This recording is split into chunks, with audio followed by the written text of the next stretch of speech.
Hey, this is Cory Boldroff, the real estate guy. This is our monthly market update for the real estate market, as well as kind of basing a little bit on the economy. We are in the middle of the coronavirus, safer at home, but we have started softening those orders in some cities, counties, and local ordinances have actually removed them completely.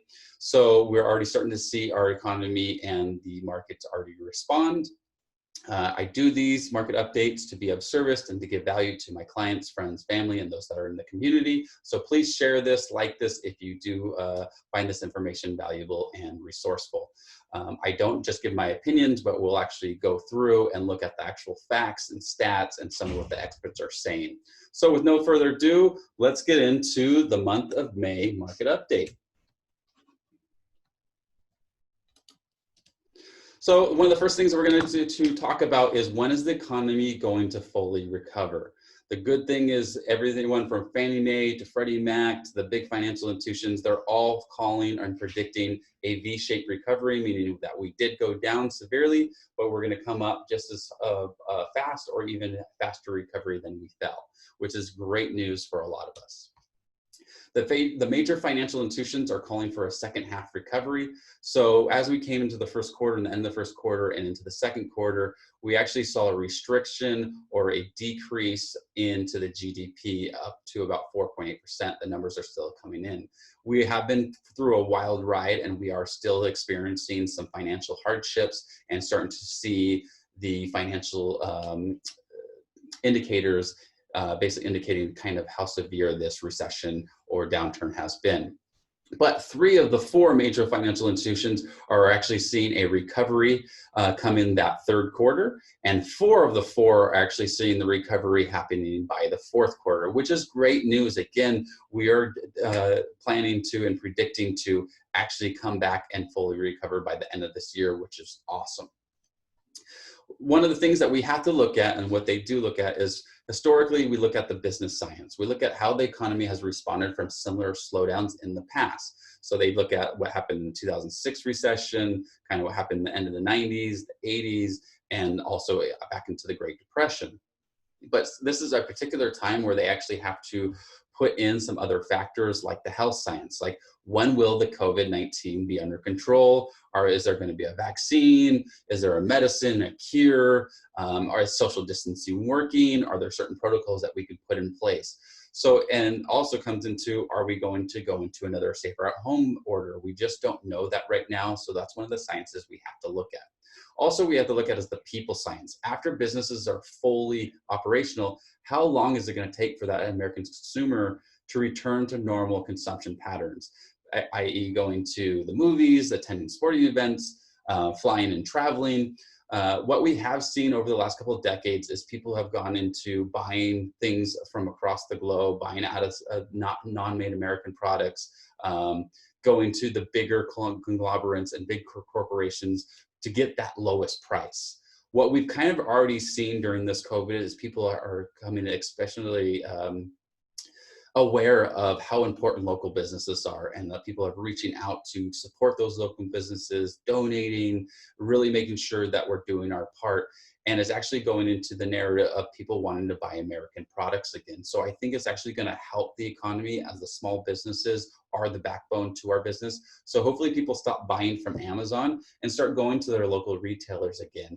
People start going into those stores to actually touch the physical things, but also to help realize that those local businesses are owned by local people in the community, and that's really what helps economies grow. You start from a standpoint, from a micro standpoint, and it does actually go out. It's not big words on down little words.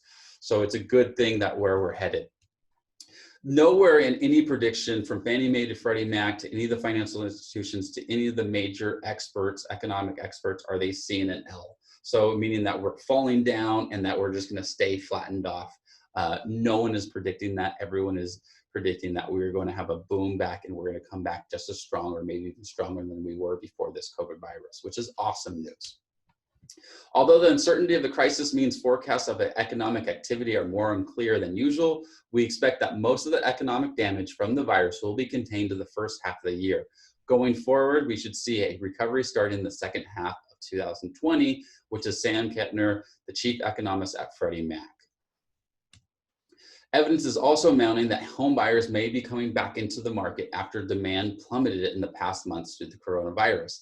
I really have seen this happen basically from the end of last month to the beginning of this month, but really last Thursday that just passed, I believe it was the 8th or the 7th, the real estate market has started to boom. So as the safer at home orders and as we've been deemed essential and we're allowed to start doing private showings, the buyer demand is through the roof. One of my listings we put on the market on Thursday, we already have 8 offers way above asking price, and they're solid offers. So this is great news. If you're thinking about selling, now might be the best time to put your house on the market because we have such a low inventory shortage.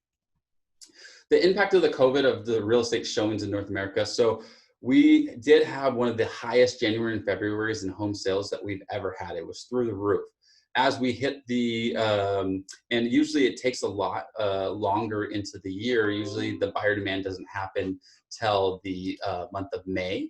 And buyer demand already happened in the very beginning of the year. Low interest rates, historically low interest rates have been a driver of it, but also I think the economy is doing really well where people wanted to start buying homes. The home showings actually came to almost a wall decline. I would even think it's more severe than that because at a certain point, the government said, you're not allowed to show homes. So then you can't show homes legally. Over the last 4 weeks, we've seen an increase, and I bet if we do this graph one more time in about a couple of weeks, we're going to see a graph that looks like this. It has been through the roof. I have 10 listings throughout Southern California, and every single one of my listings has had at least a dozen showings in this last couple of days. So that is great news. We had 32 people show up by appointment only at our open house, which again is great news. Everyone was wearing their mask. Everyone was adhering to all the CDC recommendations, one family at a time. But it just goes to show you that the buyer demand is there and that people are being respectful and understanding of this virus.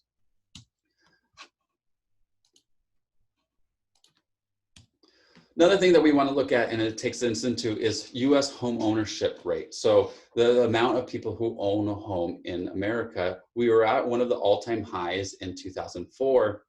But then we went in a huge decrease with a lot of people losing their homes in foreclosure, loan programs being restrictive, interest rates being so high, where the demand went down and also the home ownership rate went down.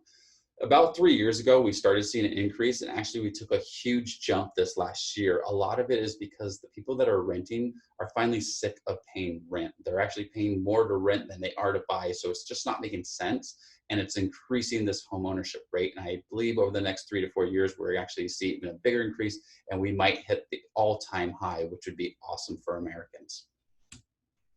The median asking rent, which is kind of what I was just talking about, has gone kind of high. Since 1988, we've exponentially went up, and now it's actually superseding the mortgage payments. Actually, again, cheaper to own a home with your mortgage payments than it is to rent. So there are a lot of programs for first-time home buyers that allow them to get into a home with literally no money out of their pocket, which is great because down payment and closing costs has been one of the #1 reasons why people in California can't buy. So now they have programs that allow you to get assistance for those down payments and closing costs. And people, even a lot of millennials, are starting to come out and say, I don't want to rent. I want to start owning a home, investing into my future, building up that equity, and taking advantage of the appreciation. Percentage of home ownership and equity. So we're at an all-time high. There's over $15.5 trillion in equity right now. Over $7.8 trillion of equity is actually attainable. So 42.1% of the homeowners own their home 100%, meaning they have no money owed on it. There's no loan on the house, which is at the historical high. We've never been at this high of home ownership equity. Then you go into the next percentage, which is the 16.6% of own at least 60% or more in their home. Again, between those two, we're up at 68, 69% of own the home, at least more than 50 or 60% of the home. That is an historical astronomical number. It also goes to show you that the homeowners have learned from the 2008 crisis that you shouldn't just use your home as an ATM and pull it out and use it for luxury items, buying cars and boats and going on fancy vacations. But people are starting to do smarter things like pay for their kids' education, invest into businesses, invest into long-term annuities and safe things, which again, if you have equity in your home, I do believe you should take it out. Let the bank take that risk, but you put it into a long-term annuity, put it into an insurance product, put it something where you're growing that interest rate and you can capitalize on it, because your home's going to appreciate no matter how much equity is in your home. It's still going to appreciate by the same amount. And the only way you lose in home ownership, if you can't afford the monthly payment, the only way you can't afford the monthly payment, if you don't have money sitting into the bank. So as long as you're disciplined and you're not going to go out and buy stupid things with it, it's the smartest thing to do. If you're not thinking about selling this summer, please refinance. We're at historically low rates. Get that 30-year fix at 2.25%, 2.75%, 3%, and hold on to it, because it's going to be the best thing that you can do. So that way, no matter if they raise rates or the next administration raises rates at an astronomical rate, we can still be okay, which is unlike the 2008 crisis. So again, this just kind of goes into more of the thing that 58.7% of people own, oh, sorry, my number is a little wrong, own 60% of equity in their home. 52% or 42% own it outright, and there's over $177,000 in average equity of this 58.7%. So there's a lot of equity sitting in people's homes. There's a lot of money that can be invested into the economy. So as people start pulling out their equity, as people start selling their homes, that money's just going to go back into the economy, even if it's in these huge conglomerates that invest into insurance product, into malls, into retail, into businesses and things like that. It's all good news, guys, all great news. So let's talk about, because we can't talk about coronavirus without talking about jobs. So there was a lot of jobs lost. And if you did lose your job, I know you're one of the millions, maybe even 30 plus a million Americans that are unemployed. And it's sickening. I know it's saddening, but we do have good news that a lot of the people who are employed, it's just a temporary thing. So as we look at the next chart, we can look at that in the start of the March, at that height of we're closing our doors because the government's not allowing us to be in business, we're at 6.9 million people filed in the month of, or in that week of March. Now to the last week of May, we're down at 3.2. Now nowhere am I saying that 2.2 million people who are filed for unemployment is a good number, but it does show that we've already hit our peak of unemployment and that we've headed down. So if you're unemployed, you're probably already unemployed as of right now, and you're more than likely not going to be filing for unemployment in the next weeks to come as we lift the stay-at-home order and people start getting back to work. So let me give you a breakdown of who is unemployed right now. So the largest portion is at 37%, so with over a third come from restaurants, servers, and bartenders. Obviously, they were the first ones that hit. It said you're not allowed to stay in business. And even if they are allowed to stay in business, it's at a constricted, restricted, limited employee rate. So a lot of people went unemployed. But we do know that as they lift the safer-at-home order, restaurants start to come into business, they'll need to bring back those bartenders and those servers, and that'll account for a lot of people that are unemployed, and they'll be back on the employment and participation rate. The next is retail. So we're at 10.2% in retail. Well, again, we know they shut their doors not because they're going out of business, but because the government said they're not allowed to be in business. On a side note, I don't know how Amazon was allowed to stay in business over retail, because they could have done the same thing and pick up or deliver. So I'm not sure. We'll get into that later.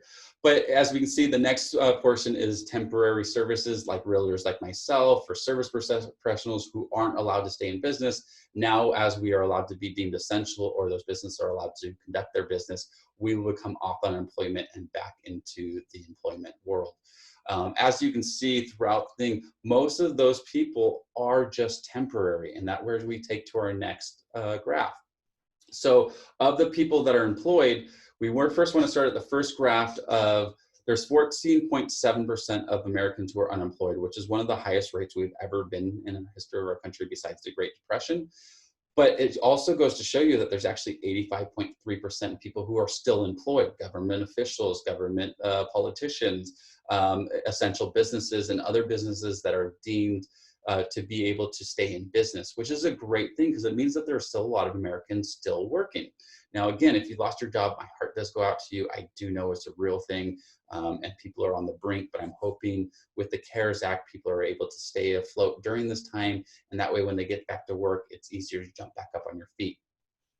Of this graph, you can also see that the temporary unemployment is 90%. So they're only predicting that 10% of the people who are actually unemployed are going to be permanently unemployed. Now, we don't know this for sure, but we do know, as I just showed you in the previous graphs, a lot of these businesses, as they open, will need their employees back and will get back to work, as we were in a historically low unemployment rate, and we were at the highest participation rate we've ever been in the history of our country.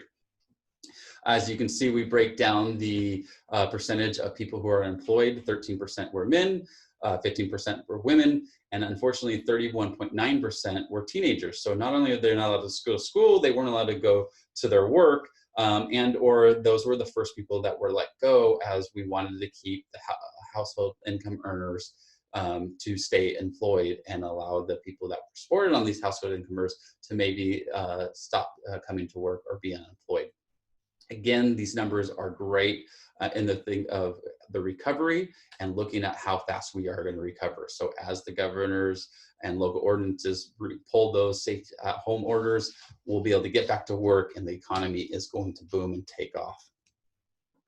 A little bit more in depth, as you can see over in the Great Depression, there was a 12-year span between people coming unemployed and actually getting back up into the workforce. In the Great Recession from 2006, it took about 9 years to recover. Now that our economy is going and booming, and it was booming, all the indications say it was, we're seeing less than a 2-year turnaround, which is great for any type of recession to recover that fast. It just means that it might have been a little bit more artificial, and there might be underlying conditions like the coronavirus that actually had to do with the recession and unemployment rate, rather than it actually being the economy wasn't as strong as that we once believed it was. The biggest threat. So, you know, in the media, they were saying the real estate market's going to crash. We're going to come into a 2008 crash, and people were out there that are selling books on what you're supposed to do. Yes, there was a lot of political and media-driven hysteria and fear that was in this, but I can tell you that even through this coronavirus, houses still were selling. Yes, did it slow down? Of course it did. But as we've lifted in different states and in California and different counties, we've already seen a demand in that buyer demand come back in full, and maybe even stronger. Because I believe if you are unhappy with where you're living, you're really unhappy with where you're living right now. So this is all good news. But I can tell you one of the biggest threats to keep our economy down is if we don't have more listings come out. So if you're thinking about selling, you're actually helping our economy by listing your home. So reach out to your local realtor, reach out to me, and I can probably help you. If you don't live in Southern California, I can help you throughout the nation find a reputable realtor who has experience on connecting buyers and sellers during this time, so that we can have a successful sell and help our economy get back. Housing supply remains at historically low levels, so house price growth is likely so, but it's not going to go negative. That's First American Title with the chief economist with them. So again, we didn't see an actual decrease in prices during the coronavirus, maybe some distressed homes or some panicked sellers, but not as a whole. I mean, if we were to go through and I look at the MLS into your neighborhood, you'd probably see actually more increases in prices than decreases in prices, especially in home sales or active homes in the last 30, 60, 90 days. So what we can come to in here is in February, the seller's traffic. So we were at historical lows for inventory, and in March it fell off. But you can see when we look at buyers, the buyer demand was through the roof. It was strong in almost every single state across the nation.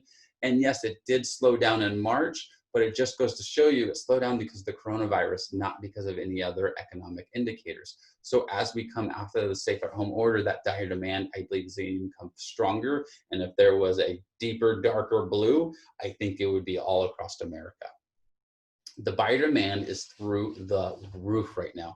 Interest rates are historical lows. We're just hovering under 3%, which is I think a 45-month. There's only been 45 months in the history of our country that we've been lower than 3%. And that's awesome for buyers, because your interest rate actually affects your monthly payment and your overall what you pay for a house more than sales price does. Freddie Mae and Freddie Mac, their 30-year mortgage interest rates, as you can see, they've gone up and down. And then in 2019, we had a little bit of pressure put on them, and they've gone down ever since. which is great, but they've done it at a healthy rate. So you can see they're jumping down by a quarter, maybe a little over a quarter% every single quarter, unlike they did in 2004 to 2006, where they dropped down by, you know, 1%, 2% every single quarter, and that wasn't good. So we can see we're at historically lows at 3.1%. And I actually think it's actually lower than that, because the rates actually dipped right under that 3% in February. It dropped to 2.75 or 2.875, which created a refi boom to the point where actually they had to artificially raise their rates just to slow down the people refining. New home sales, so it's how fast a home sells from the time it gets put on the market to the time it actually closes. Now, do know that it does on average take about 45 days to close. So you can see that the average home was sitting on the market for about 29 to 33 days, which is a shortage. If it's not at a 6-month period of home sitting, it means homes are selling faster than the demand is there for. So there's still a buyer demand for homes, and that's what's driving our market. Existing home sales, so we went through the roof in January, February. As you can see, they've been climbing, which is a great indication of how we're going to continue on in 2020. And existing home prices. So in the West, we've gone up by 8%, in some markets a little lower than that, in some markets a little higher, but it means that we have been appreciated. And over the last 7 years, we've been slowly appreciated at a healthy rate. So we are getting close to the height of the market, but it's a great time to buy because interest rates are so low. We might not be there yet, but we will see a turn happen over the next couple of years, but not a crash, not a huge downturn, just a slowing down of the appreciation rate. It'll just depend on what they do with interest rates, and what our economy does will depend on how home prices are affected. Just because there is a recession does not equal a home sales price or a home crash in the market, as you'll see in my April 14th market update. The percentage of distressed homes. So as you can see, 2012, a third of the homes that were selling were distressed, meaning they're foreclosure, short sales, bank-owned properties that were losing. Right now, we're at historical lows. We're at 3% of homeowners are actually in foreclosure, which is actually very, very low. We're almost at a crisis rate because people aren't refinancing their homes. So banks are actually going out of business, not because that people are stopped paying them, but because no one's using and refinancing with them again. So this is all great things. I do have all this stuff has been dated and resourced. So if you want a copy of this, please let me know. But please know that I'm here to answer any of your guys' questions. If you have a certain neighborhood you want me to do a micro update on what's going on with your real estate market, please let me know.